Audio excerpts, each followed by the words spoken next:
Today on City Wrestling Radio, CM Punk opens up about his time in AEW, Bray Wyatt becoming immortal premiered on Peacock, and the Bloodline stands tall on WWE Raw. All that and so much more this week on City Wrestling Radio.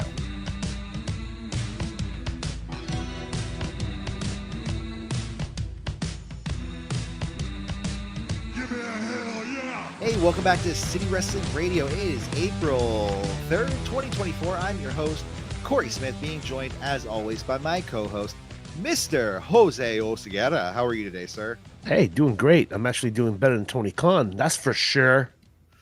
Well, I think a lot of people today are doing a little better than, well, I can't say everybody. There's probably millions of people who are having a worse day than Tony Khan, if you want to get into the reality. But Definitely. yeah, man, he's not having so much of a good day.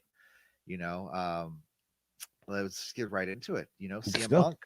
Mm-hmm. He because we got a lot to talk about today. I feel like CM Punk sat down with Ariel Helwani this week during the MMA Hour podcast. I don't know if you heard the name of the show being mentioned on Monday Night Raw. Oh, I don't know, 70 times. Yeah, at least. Not one mention of the Punk interview, but that show was promoted more than, I want to say it was promoted like just as many times as WrestleMania, on the show. Yeah, if not more. Yeah. So, like I said, Punk sat down with Ariel this week. He talked about a bunch of things, one of which is his current injury and kind of comparing the night and day situation between AEW and WWE about how they are approaching this injury. Kind of said when it was in AEW and he was dealing with injury, no one kind of reached out to him. He had to do everything on his own, book his own appointments, pay for everything out of pocket. Whereas WWE, they're booking everything for you. They are, making sure you get to those appointments. They're doing everything they can to get you back to the show as soon as possible. So, but like, there's a lot of things in this. So what did you think of the interview overall? I think there's a bunch more topics to talk about. But I mean, like they say, right? There's three sides to every story. It's my side, your side, and there's the truth. So, I treat this with a grain of salt. I don't treat it as fact or scripture. I take it for what it is. It's, he has some grievances. He's not going to be 100% happy with the company he was with. So, little bit of this, little bit of that. I can see some truth in some of the topics they touch. But again, grain of salt. What can you do? But what it was to me, because did you watch the entire interview? It was like an hour and 50 minutes long. Yeah, I didn't see that thing. I saw snippets. I should go back if I'm gonna have an honest opinion about everything. But what I saw, I mean, he did go on to say at the end of the interview that, his time at AEW was mostly, beneficial for him in his career and mostly a positive experience because of, a lot of people he met there and some of the experience he kind of had there working with some of the people. Mm-hmm, mm-hmm. So, he did put that over. So that was, and one thing that kind of stuck out for me is that, if he was lying about things, like straight up lying, then couldn't they somebody take him to court for some sort of slander or liable or something like that? You know what I mean? Yeah, I mean defamation of character. Yeah, but when you're dealing with maybe half truths, I don't think you can stuff like that doesn't really win in court. Yeah. So it is what it is. A little bit of shit talking though, for sure. And I did think, what I kind of got from this is I felt like he was like the old guy coming to work with the new guys, and this happens at every job I've ever had. Yeah. You go to any place, you can work at a Target, you can work at a butcher shop, you can work at a radio station. You're always going to have one guy there saying, this isn't what it used to be. They're not trying to run a real business. They're just trying to, McDonald's does it better. This Burger King isn't right. Well, this Taco Bell's doing things different. Yeah, it's not run like it was run when I was kind of the top guy. Sure. I mean, this isn't being run like, the other shows being run. Yeah. And so to me, okay, you're right. Take it with a grain of salt. Because I mean, he talked a lot about a lot of things. Another topic he touched on was the quote visit that he had to WWE while still under contract with AEW. Hmm. Uh, this is when he apparently he ran into a group of wrestlers while on a flight. Liv Morgan helped him find his earbuds, and then that led to Bailey inviting him to the show. You know, when somebody lies so specific that it sounds weird, this sounds like it. Not saying that he's lying, but this sounds like one of those almost too specific of a detail to not be a lie. He's like, "Yeah, Liv Morgan helped me. She had a bag of peanuts in her pocket. I gave her my bag because she really likes the airplane peanuts. So She helped me then find the left pod because the right one I know is there because it has a marker stain on it. It had to be the left one that she it had found. backup earbuds, but those are kind of not as good as the other ones, and I wanted these to work out in, so on and so forth. No. But yeah, apparently this led to Bailey, inviting him to the show, and yeah, him kind of going and then getting escorted out. He touched on the all out situation. Was it all in? No, all in Wembley. Yeah. His fight with Jack Perry. Well, Dude, here's another one. I just choked him a little. How do you his choke exact somebody a little? his exact quote was, he didn't hit anybody, but he did just choke somebody a little bit. But apparently, this, I think I've heard this before that A he little bit. choked Jack Perry. He pushed him against the wall and choked him. Samoa Joe had to fight him off, and I guess he told Tony Khan like, "Hey, handle this," and he went to his locker room. And Samoa Joe and the referee kind of came in and they just agreed, let's go out and have a great match, because we're Mhm. about to go on. Okay, the Uh, downplaying that happens here. We have to address the downplaying. of, You of, know, Joe was behind me. I have some people with me. He told me to stop, so I stopped. So I looked at Tony Khan. I said, "Hey, this place sucks. I quit." well, he also said, well, because remember Tony about this goes, I have never been so, felt so much in danger in my life. And I've been to wrestling shows before and I've never felt in danger like that. Yeah, And which I thought was a little dramatic. yeah. That's totally over the top. Yeah, So, I choked him a little bit. What? Sue me. yeah. Apparently there is an NDA though with the brawl out situation. Did he say So yes, or I thought he said no? I no, he said, said with the brawl out, yes. He said he "Oh, wasn't able okay, to okay, talk on that. yeah." Um, I think the only thing he did kind of say in there was like, yeah, Larry really had my back, Mm, talk about his dog. Um, but because he was, talking about, quote unquote reporters spreading a bunch of things they hear from their friends. And, I don't know. It is kind of a sticky situation where it's like,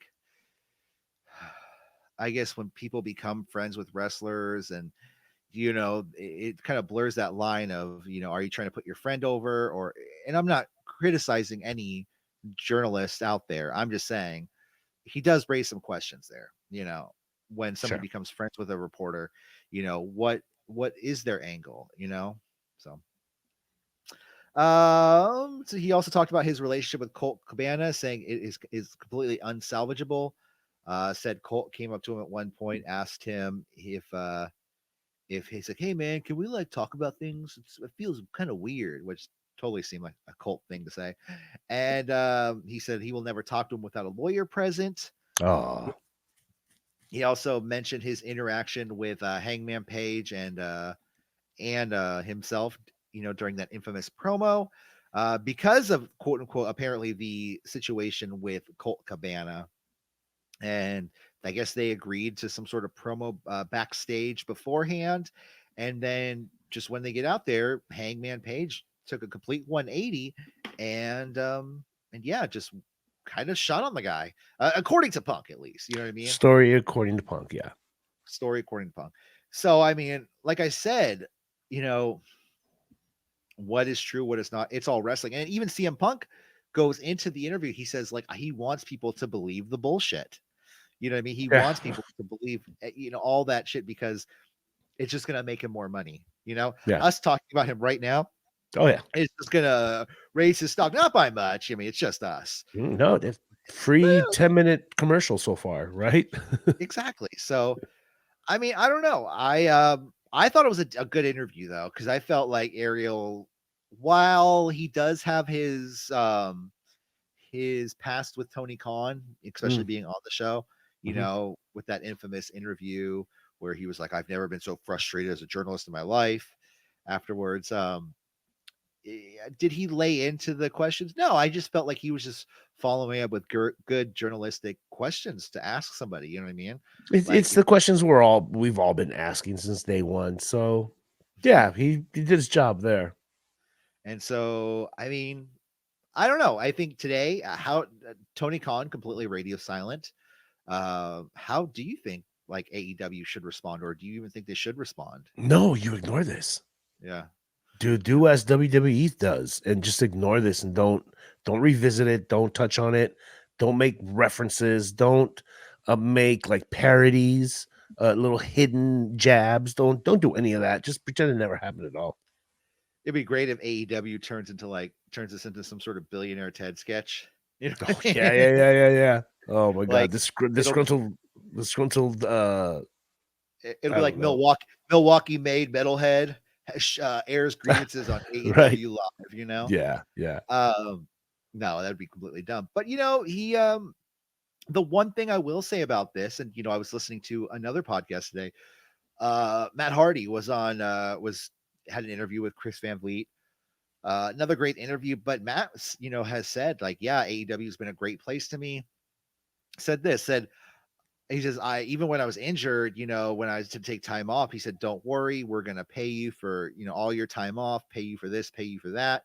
And I wonder if it is kind of more of like you know, a passion project, like let me take care of these people in a sense, but rather not invest in actually having a wrestling show, not a Mm, profitable wrestling show, but more of just like let me take care of these guys and let me just keep paying them to keep them on my roster. mhm. You know what I'm saying? Oh yeah, yeah, totally. WWE has been guilty of that too. Where they'll, give a guy perks while he's hurt, just so the other side doesn't sign them. So I mean, Yeah. it's common. It's common. It's nothing out of the ordinary. Yeah. Yeah. I wonder if it's because CM Punk did say a lot of things like he said, "Oh, this isn't a business. AEW is not a business model to follow in the world of pro wrestling because they're not here to make money." He goes, "They're here to just have good matches," which there's nothing wrong with that. Yeah, Tony Khan doesn't need money. But but like eventually he will. He can't keep putting money into something and not have it be profitable at some Yeah, point. if it's not profitable, it's not going to be on TV. So he has to. He certainly has some goals he needs to reach so he can maintain having a show. Yeah. That being said, I don't think there's. I think trying to be different and trying to be an alternative, it's what is the basis of a lot of the product that we're seeing. Yeah. So, I personally would like a little bit more creativity involved in their approach with the product. Once you get there, we can see some next level shit. So, good luck, guys. Well, they kind of had it for a minute, they seem to have things going for a while, and then all of a sudden, when the stuff with Punk started to go downwards, it But seems like the whole company, yeah, yeah, and I wonder if Tony, being the person who does everything on the show, is just utterly distracted, you know. yeah. And Punk does seem like a stir the pot type guy. Yeah, He yeah, stirred the pot. And now yeah. everything in AEW is just like a big hurricane, and we're hearing reports of morale being down. We're hearing reports of the releases Well, yeah, affecting the releases. everybody. Yeah, And well, that's the thing is that Tony Khan too has always been the person to say, you know, if you work for me, you're working for me for your contract. You go to work at WWE, they can let you go whenever. But here, if I sign you for 3 years, you're here for 3 years. And now he's letting people go, well, which is strange. it is, but it isn't. He's a noob learning the ropes. Sometimes you got to make cuts to your roster. Sometimes there has to be some decisions, hard decisions to be made. He's learning that in real time. And given like there was like Parker Boudreaux and Anthony Who? Henry, yeah, Who? but Dasha. Dasha was Dasha, cut. that was weird. Yeah. That I felt like Wow. that was the one that really shocked me because I mean she was an announcer and she was great at her job. She's been Yeah. with uh, not has she been with the company since day one? I mean, I feel Oh, like she's almost. been there before Renee. And it looks like So Renee's taking up all the slots. that darn Renee Paquette being so darn She's good at her good too. job. Yeah, she's good. Well, I mean, we'll see what happens. I mean, he also, I mean, I don't know if he mentioned, but he did talk about Mania, right? Said he was supposed to be him and Seth at Mania. So says he wasn't initially supposed to win the Rumble. Mhm. There was a lot of reports going around about that, but said there was Being an no pivot. audible, yeah. Mhm. Yeah, yeah, yeah. So I mean, we'll see what happens in the coming weeks, especially with him. He did kind of hint at, what was it?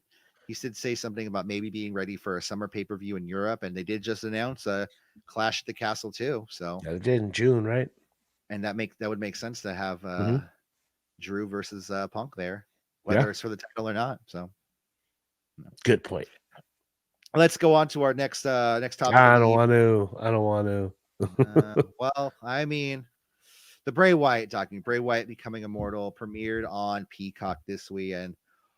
Oh boy, whew. It Wow. was Yeah. an emotional roller coaster Oh, because yeah. it's first off 2 hours long, right? And Wasn't expecting that. turned it on. I was like, "Fuck, 2 hours, Jesus Mi Christ!" Minimal commercials. They did a lot of the commercials at the beginning of the doc. Oh yeah, it was one of those ones where you watch like 5 minutes of commercials at the beginning, It was and like then 120, 180 seconds. Yeah. It was yeah, yeah. insane. But like I said, it premiered on Peacock this week. Taylor Rotunda, Bo Dallas, who's Bo Dallas? JoJo was on it. The Undertaker, for some reason, Hulk Hogan, Seth Rollins, Barry Windham, Mike Rotunda, and the rest of the Rotunda family were on the show. And hour one was kind of like his rise in WWE. Basically, like if you never knew who Bray Wyatt was, like, and I really kind of like this because it would bring in the people like the spouses of everyone, of all the wrestling fans. Like, hey, Yes. come sit down with me because this is a really emotional documentary. The girlfriend or the boyfriend or the significant other is going to sit down and go, "Who is this guy? Oh, wow, yeah, okay. He husky hair. Oh, he had all these characters." And then hour two hits, and wow, it I don't want to say everything goes downhill, but it kind of does. Yeah. Yeah. It kind of starts hour two with the passing of John Huber, Luke Harbour, um, and then his release from the company, Bray Wyatt's release from the company, his return, and then his death. Mhm. And like I've, I'm not gonna even lie, I cried hard watching this. Um, Watching JoJo explain how That like the oh, the minute by minute everything that was supposed to happen, and then how he passed away, um, and how she found him. That was that was really hard. It was really hard to watch. yeah, I almost wish they didn't go there. Definitely got a Yeah. little toad in the throat, definitely got a little weepy-eyed.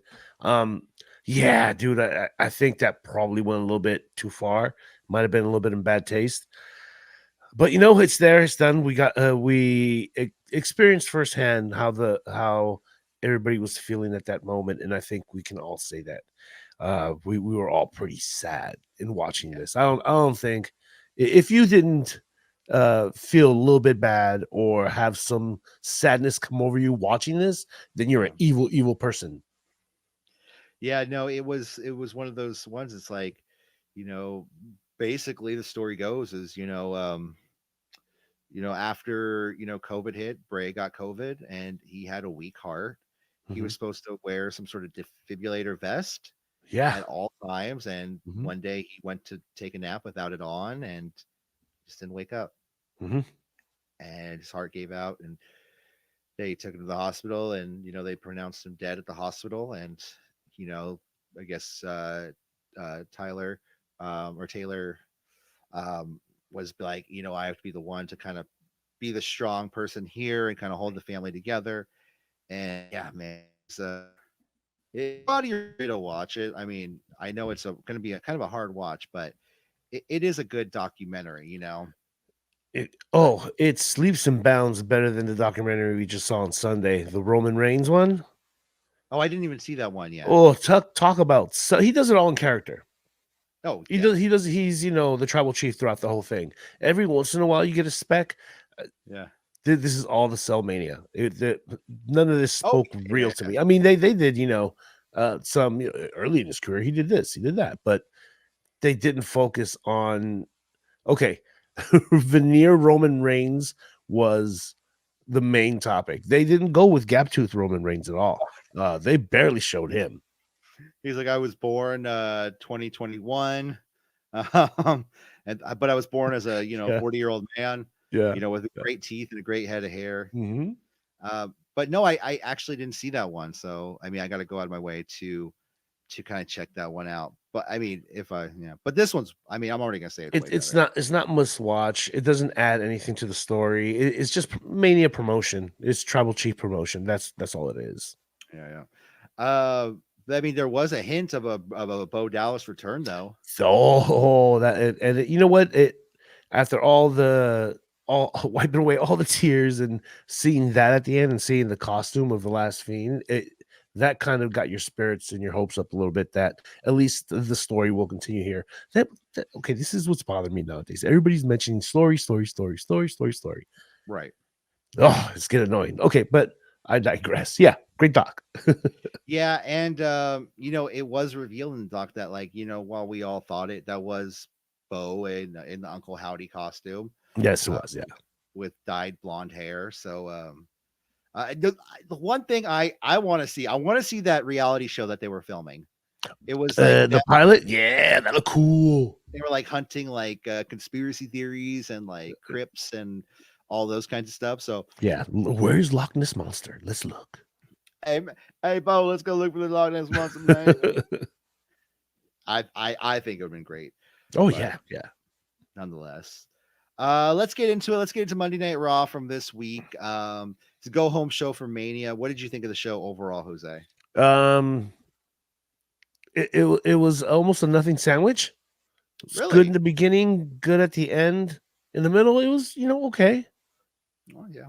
I Uh, mean, sure, I thought, I mean, considering it's a go home show for WrestleMania, I thought it exactly. was pretty good. Really, I thought it was a decent go, especially with the main event angle with The Rock. It was just hot from start to finish. I felt like, yeah. Okay, I see what you're saying, but you knew it sucked because at the beginning you knew that Seth wasn't getting Rock, and you knew that he wasn't getting Roman Reigns. He's just gonna get Solo again, and it was predictable. That's what I'm gonna say. It was predictable. You knew everything was coming.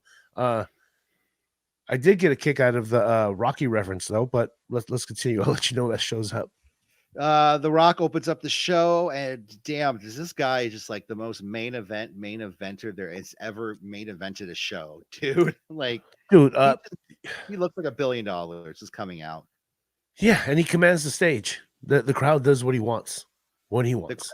and the crowd is like super hot. They're very indifferent, Yes. but they're all very hot. Even Pat McAfee saying something on commentary like, "Oh, this is gonna be a good night tonight." Mhm, mhm. Uh, but The Rock describes his beating down of Cody last week, quote unquote, splitting his head open on the bus. He said the only thing that was missing on this belt was the teardrops of Mama Rhodes. Rock said he made all the Cody crybabies cry after beating down the American Nightmare. He said, The Rock said you would beat you like a dog, and he did. They actually used, and then so he goes, nothing bothered me about last week except for this. And they point to the video screen. And I swear to God, I saw these videos online of the kids bawling their eyes Yeah. out Yeah. because The Rock killing Cody Mhm. Rhodes. Yeah.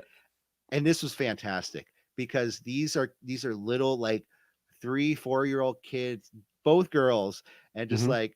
"Oh, I never want to watch Moana again." I want my Cody Rhodes back. And I was laughing all week because I was sharing that clip with my girlfriend. Like, isn't Mhm. this the most adorable thing ever? Yeah, yeah. And The Rock says, he goes, that really bothered me. So, parents, I want you to sit your kids in front of the TV. Sometimes a man's got to do what a man's got to do, and sometimes, when somebody talks shit, a man's got to beat the crap out of beat the Yeah. crap out of him. So, I thought it was great. It was about 10 minutes before he introduced Roman Reigns and the rest of the bloodline to come out to the ring. Oh, this is after. Sorry, he did mention that this is apparently the highest attended episode of Monday Night Raw with 15,546 people in attendance. That's crazy, right? That's Ever? weird. I Yeah, mean, Monday Night Wars? Come on. yeah. I wonder how. I can't remember how many people. Was it like 30,000 in the Georgia Dome? Oh, I For don't remember. yeah. But out comes Roman Reigns and the rest of the Bloodline. Michael Cole says during the biography episode of Roman Reigns, he said that if Cody defeats him on night 2 of WrestleMania, he's gonna go. He's gonna be gone for a while, and that makes sense. You know, if he loses that title, Roman's probably gonna take some time off. Oh yeah, well deserved, I guess. Roman comes out. He says he puts family above all else, and he came to Monday Night Raw to acknowledge his family. And I love it. The whole crowd is chanting "Yeet," and Mhm. he just looks. He's like, "Guys, no yeet, no yeet." I'm not talking about him. I'm talking about Roman Reigns. I'm talking about The Rock because I'm about to have the easiest WrestleMania.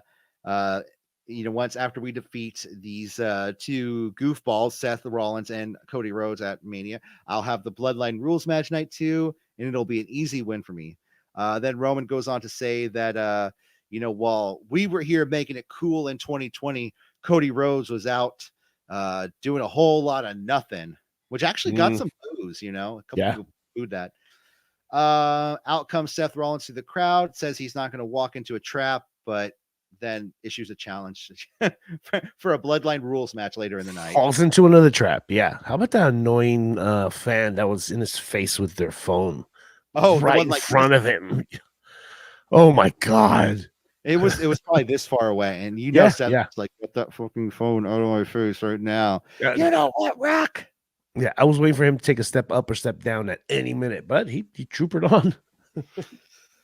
Well, then Seth issues a challenge for The Rock or Roman Reigns. He doesn't really care.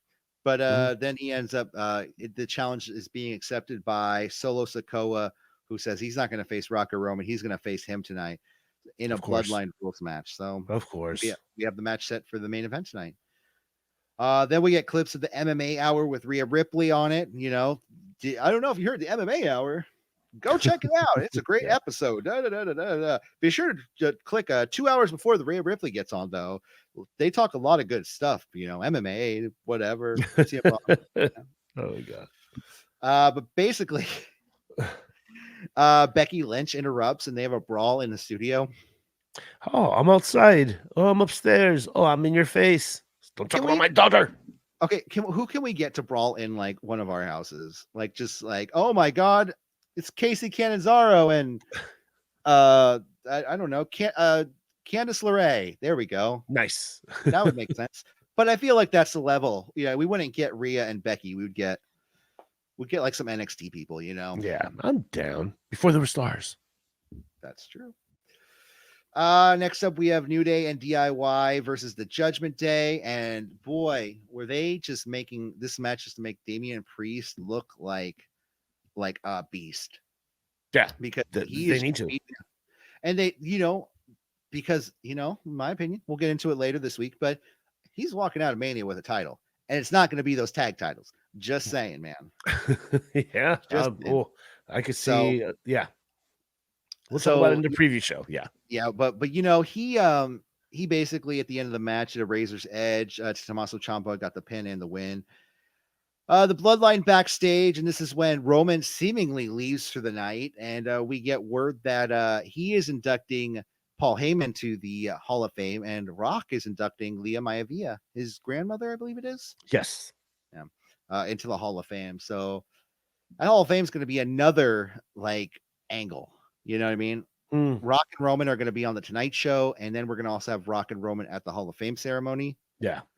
There's going to be brawling on both. Seth and Cody are going to come out, and it's one of those things like you want to watch it all now. Like I do, at least. I want to check that. No, you don't want to miss stuff. You don't want to find stuff off on X or Instagram. That sucks. You want to see it live. Yeah. Speaking of which, is it tomorrow the premiere? Well, if you're watching this when it's on YouTube today, WWE Speed will be. Oh, that's right. What time does that come on?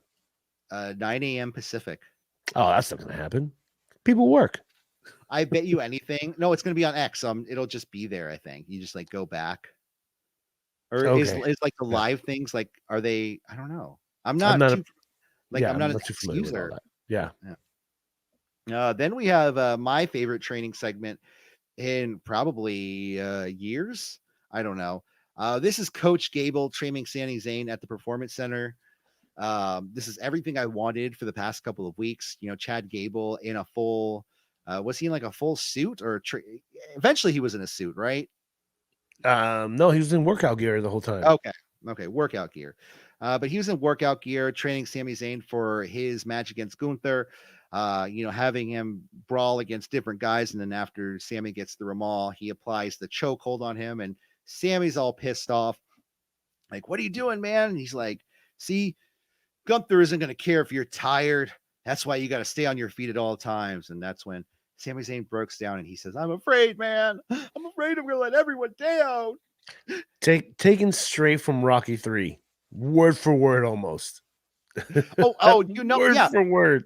This is two guys like doing a dude like 80s movie. You know what I mean? Yeah. Like doing their drama class replay of Rocky 3.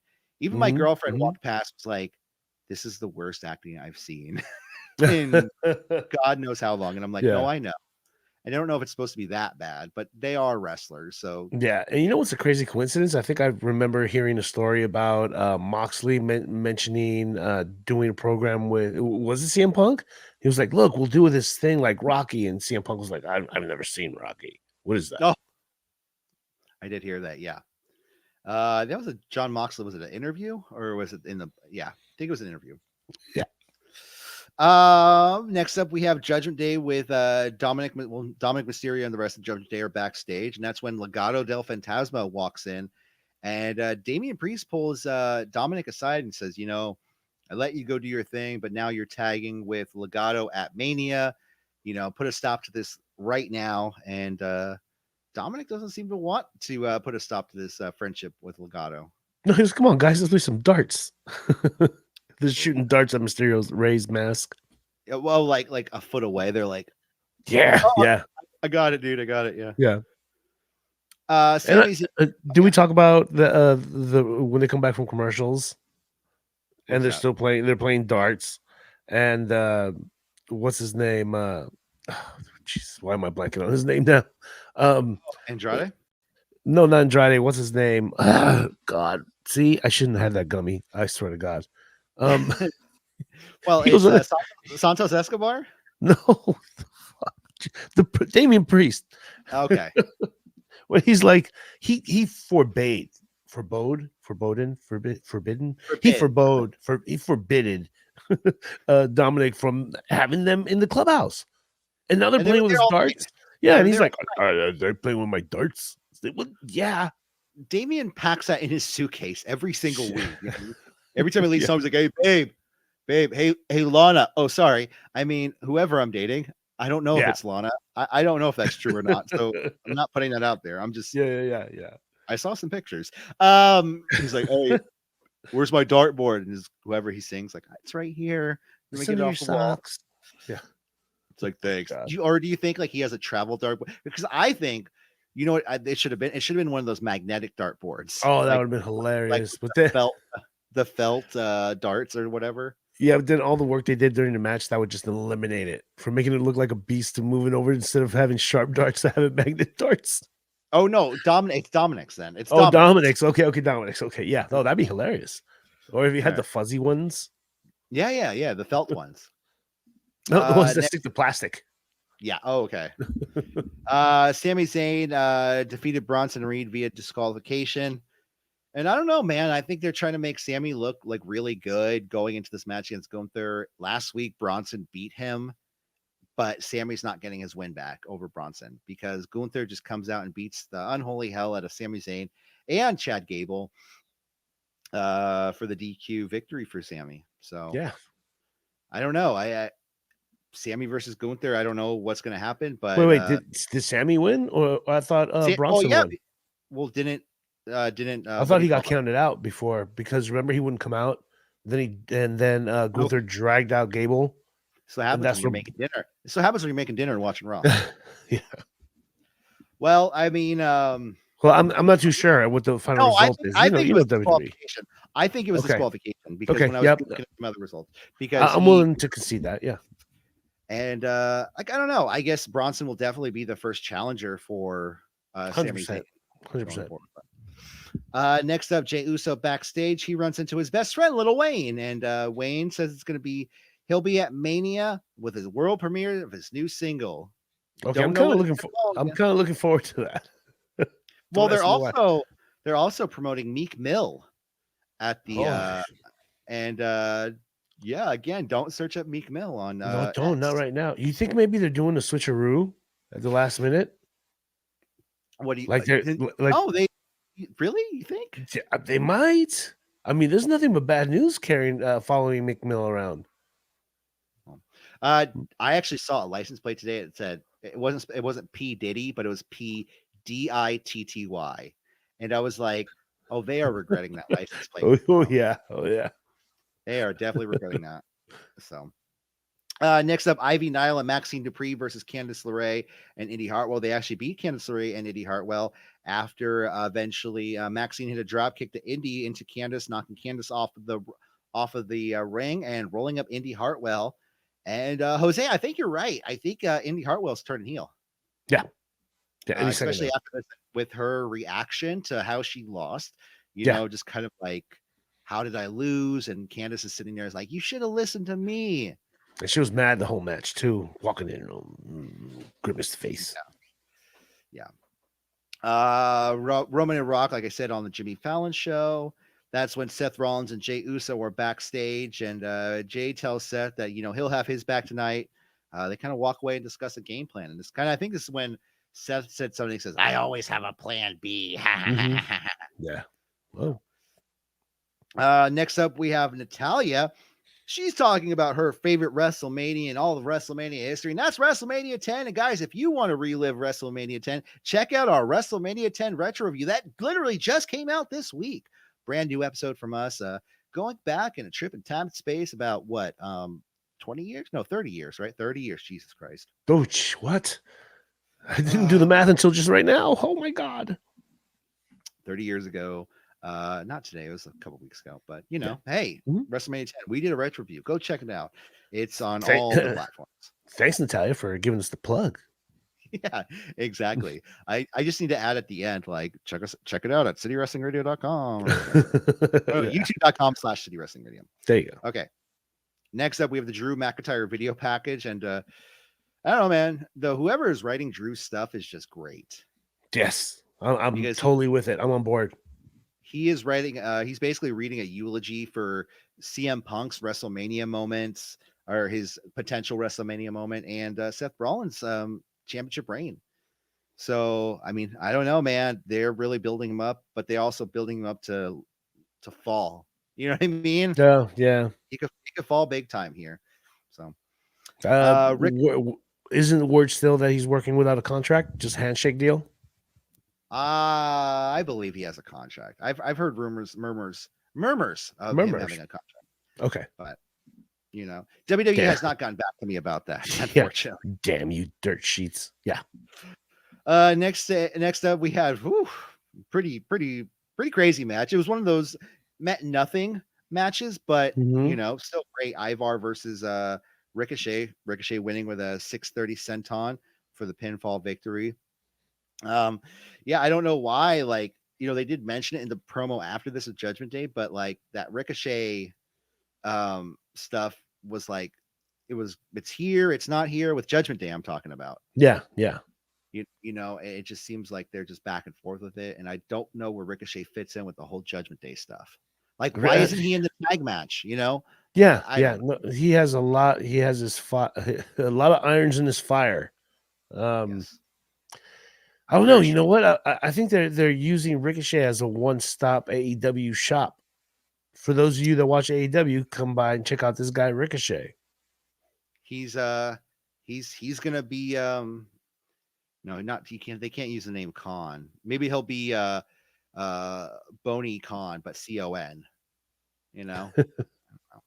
I'm stuck with the Ted Turner, billionaire Ted sketches. Yeah, that's all. Next up, Judgment Day is backstage with Legado de Fantasma. In walks Andrade, and Dominic offers him a membership to the Judgment Day.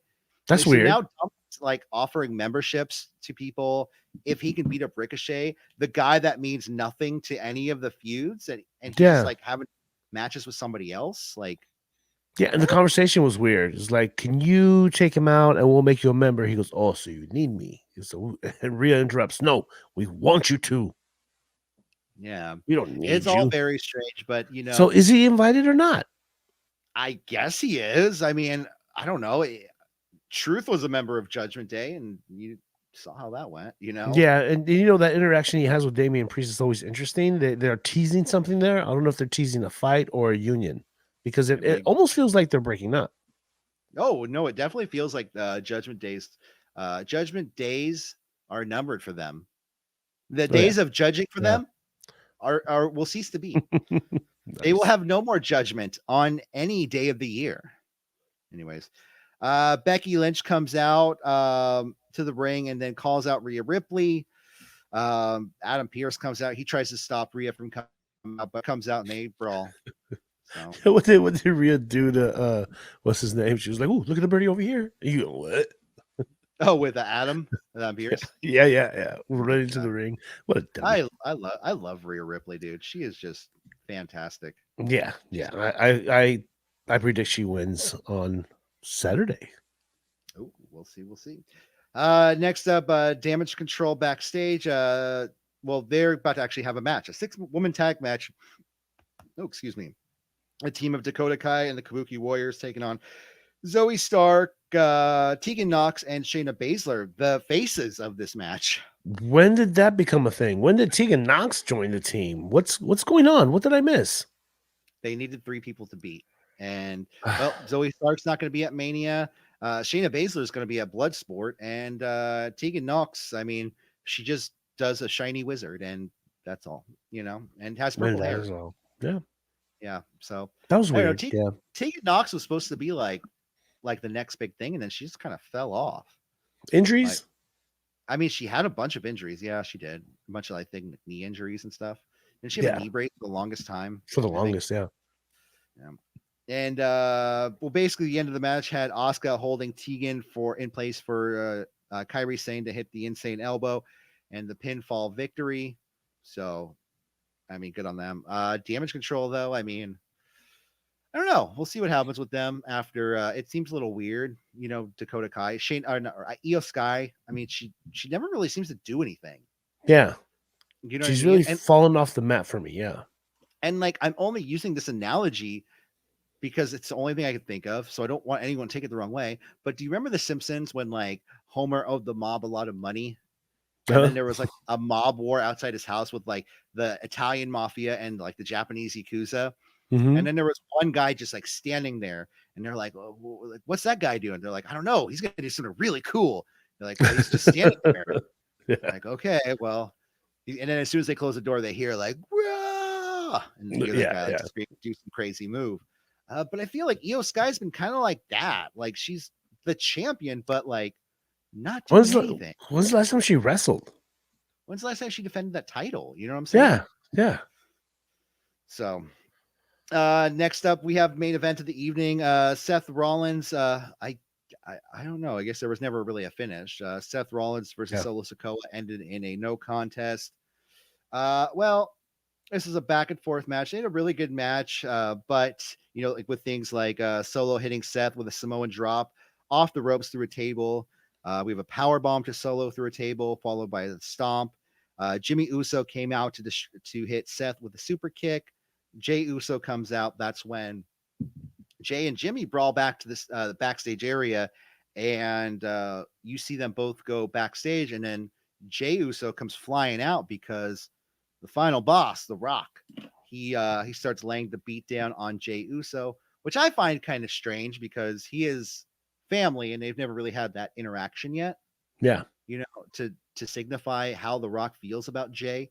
I feel like we could have used a little bit more this guy abandoned the family. I don't consider him part of the bloodline anymore or something like that. Yeah, it's almost like they completely ignore him when it comes to Rock storyline. Yeah. But at the same time, Roman at the beginning of the show mentioned something like, he's like, you think you're going to take this title away from me? You think you're going to take this money away from me? You think you're going to take the food off of my plate, the Usos plates? You know what I mean? The Usos. You're right. You're right. I mean, is he still benefiting from Bloodline royalties? I don't know. Well, we'll find out this weekend. But The Rock comes out to the ring, starts staring down Seth Rollins, who's on the ground, and that's when Seth starts laughing. And out comes Cody Rhodes to, attempt to lay a beat down on The Rock. But Roman Reigns, who left earlier in the evening, shows back up. And, The Rock and Roman just beat the shit out of Seth and Cody for about 5-10 minutes. It felt like 10. Yeah. At one point, even Roman was like, well, I think it's still time left. Roman goes, oh, we still have like 5 minutes left. Let's whip these guys. Cody, how far do you want to take this? And Cody's like, I'm a Rhodes. And they said, well, that's a good answer. Let's lash the guy with a weight belt on his bare back. Jesus, not even on his back. You know how when you're feeding the back, right? There were moments when Seth and Rock were both like, no, I'm on my side. No belt right now. No belt. Whap! No, I said no.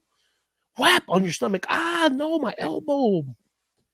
Man, but yeah, I mean, like the Bloodline stands tall to end Monday Night Raw, to end the. I know people consider SmackDown the go home show, but it's called WrestleMania SmackDown. I think SmackDown is like the pre-show to Mania. I know there's actual pre-show, yeah. Yeah, because because we're having the Andre the Giant Battle Royal on it. You know what I mean? Yep, that's always been the main event, yeah. And honestly, do you think they're going to have Seth and Cody and Rock and Roman all show up on SmackDown? I don't think so. Like, I think we're going to see something like they're going to recap what happened on Raw, and maybe you'll see Roman walking backstage, or you'll see Jimmy and Solo backstage, you know? Okay. Or maybe some secluded location promos. Could be. Pre-recorded promos. Definitely. Oh, recorded at Raw? Yeah. At the Barclays Center.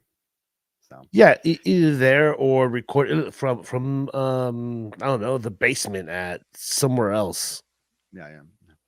Well, I mean, we'll see what happens. I mean, every time, who stands tall, who goes home, or who goes over at the main or the pay-per-view. So so like I said, this is a bunch of fluff mixed in with some stuff. So it was a little bit of a roller coaster. Some stuff, like the Rocky stuff. The Becky. But compare it to Suffer and Succotash. You know what I mean? Oh my! This is this chef's kiss. This is so unbelievable. What a great show! I love it. This is awesome. the tug of war. No, my title. No, my title. Oh my that God. was for our. That was for our Mania, wasn't it? It might have been. I think it was. I think it was Armenia, which was that was 31, right? 31. Yeah, so that was 9 years. Jesus Christ, 9 years ago. Well, that's when Rock let us all know he's a Bay Area boy, or no, sorry, East Bay boy. Now I'm an East Bay boy. God, hey, congratulations. Me and The Rock are one and the same. Maybe, and like I said, I got two things. I got Jacob Fatu call me Oos, and I'm an East Bay boy just like The Rock. So if I need some of those residuals, man. Dude, you're more Bloodline than Sami Zayn was. Like, I think at least I should get like a $50 gift card to Trader Joe's or something, There you go, WWE shop. Yeah. Anyways, that about does it here for us today. We will see you later in the week. We're going to talk a little WrestleMania going into the show, and we will also be here for both nights of WrestleMania. We got a lot of content, and like I said, if you haven't watched our WrestleMania 10 retro review, what in the heck are you doing? I mean, it was fun for us, so it'll be fun for you. Go check it out. All right. For City Wrestling Radio, I'm Corey Smith. I'm Jose Osagada. And we'll see you next time. Take care and have a wonderful WrestleMania week. Take care. Bye. Stupid mic stand.